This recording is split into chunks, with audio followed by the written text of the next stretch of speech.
नमस्कार मैत्रिणींनो, इथे मी 3 कैऱ्या घेतलेल्या आहेत. एक जरा जास्तच पिकलेली आहे आणि 2 नॉर्मल आहेत. चला तर आता यांची साल काढून घेतलेली आहे मी. आता या मोठ्या किसणीच्या साहाय्याने मी किसून घेणार आहे. कारण आपल्याला गुळ आंबा, साखर आंबा बनवायचा आहे. चला तर मोठ्या किसणीच्या साहाय्याने मी किसून घेतलेला आहे आणि गॅसवर एक पातेलं ठेवलं आहे.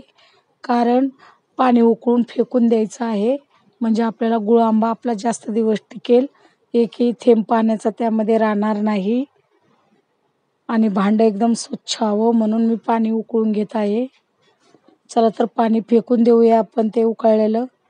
आता हा किस केलेला आहे कैरीचा त्यामध्ये टाकून देऊया.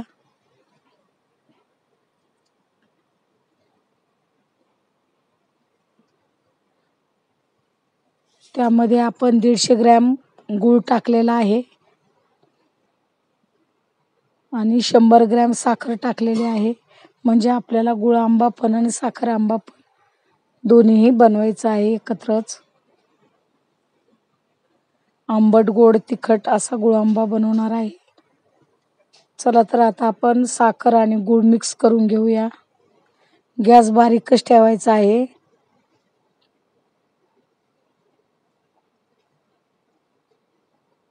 वीस मिनिटं लागतात ते गुळ आंबा होण्यासाठी. चला तर आता बऱ्यापैकी आपला सगळं गूळ विरघळून झालेला आहे. मस्त झालेला आहे आपला गुळ आंबा.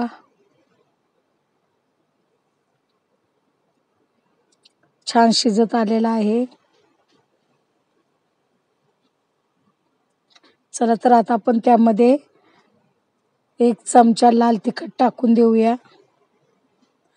थोडीशी मिरी पावडर टाकून देऊया आणि थोडीशी हळद टाकून देऊया. जेणेकरून आंबट गोड तिखट असा आपला गुळ आंबा होणार आहे.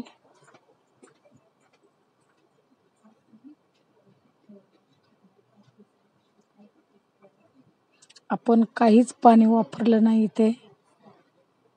7, 8, 9 महिने तरी टिकतो हा गुळ आंबा. म्हणजे दुसरं सीझन येऊपर्यंत गुळ आंबा टिकतो. मस्त झालेला आहे. चला तर आता मी गॅस बंद करून घेते.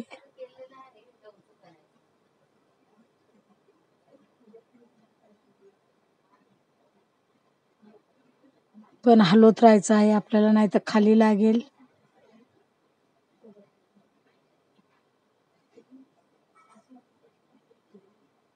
खूप छान झालेला आहे. तुम्हाला जर माझा गुळ आंबा आवडला असेल तर, साखर आंबा आवडला असेल तर लाईक करा, शेअर करा, सबस्क्राईब करायला विसरू नका.